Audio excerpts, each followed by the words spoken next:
Most of the time of my adult life, I've actually been single, which I prefer. Relationships are hard and they require a lot of commitment. I just like my freedom, really. I like being single, but it's nice to have the comfort of a relationship as well. But now that I'm getting older, relationships are more important to me now. But what's important to me in a relationship is to have fun, because we only get one life.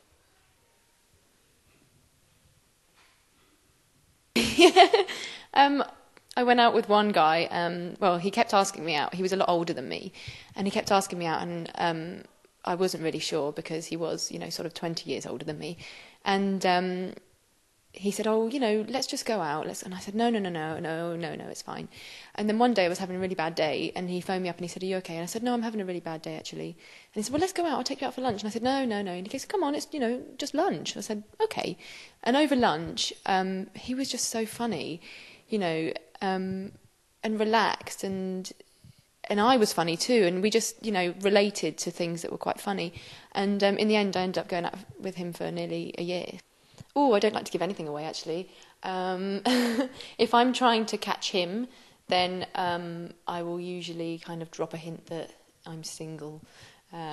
Or, I don't know, I might say, "Oh, it would be nice if I had a boyfriend, but I don't." Or, I mean, maybe not that obviously, but I don't know. If I liked him, then I'd try and find out if he had a girlfriend first. I'd drop it in and say, "What have you been doing? What do you do for a living?"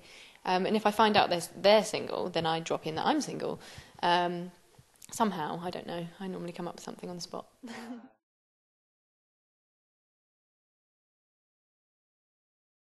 I try not to depend on anybody, really. But it is hard once you get into a relationship. It's nice to depend on somebody in some ways, but I'm more of an independent person, and I'm not a serial dater. I've had friends that need to be with a boyfriend, need to be with somebody because they need to depend on someone. But I've spent a lot of my adult life single, probably for that reason, that I'm not dependent. But it's nice for somebody to depend on you, but not take the mick, because that can happen too, especially if you're a woman, I think. Try not. It is very hard to put on a front and be something that you're not. But I'd say forget that. Just chill out, be yourself. And if they don't like you, then it wasn't meant to be anyway. And it's probably not, your appearance that they don't like. It's just that you're not right for them. I'm a true believer that there is somebody out there for everybody. There's probably a few people out there for everybody. But just be yourself, and if it doesn't work, it doesn't work, and move on. Somebody else will. Definitely taller than me, although I have dated shorter men. I do like a bit of stubble or a beard, and I like very short hair. Oh yes, I like hair on the chest. But then I have been out with guys that haven't had hair on the chest. I don't normally go for what they look like. Could I see myself spending a few months with them? Possibly longer. And eyes and voice are a big thing for me. I think relationships are like shoes. People are like shoes. You might see a pair of shoes that look good until you try them on, and they might not fit so good. So try on a pair of shoes that you wouldn't normally go for, and you might be lucky in what happens.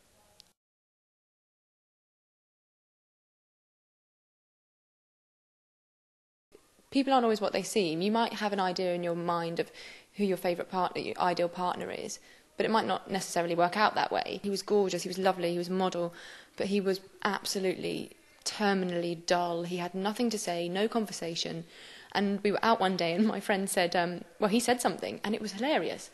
And I said, "Oh my God, that's really funny." And I whispered to my friend, "That's the first time he's made me laugh." And she told him. And he said, "Really? Do I not make you laugh?" And I said, "No, I'm really sorry, you just don't."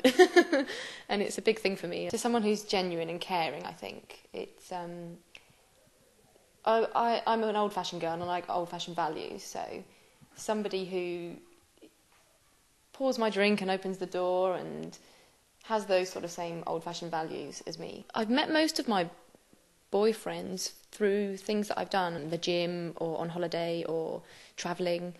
I've not really met anybody out on the street or in a club, maybe one in a club that was a boyfriend for a while.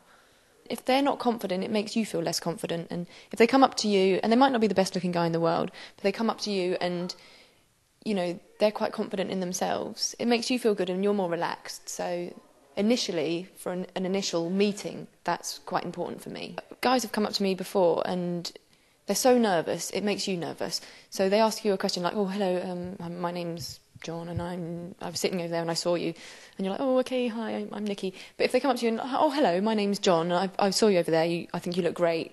I just wondered if you'd like to have a drink, that sort of thing. You're like, oh, okay, yeah, all right then. It makes you feel good. You think, yeah, he's actually come up to me. He's probably nervous. I'm nervous too, but he's not acting like he's nervous, so it puts you at ease. I've probably been out with people that are more intelligent than me and people that are less intelligent than me. Not that I gauge it at all, but I probably prefer less. That's awful.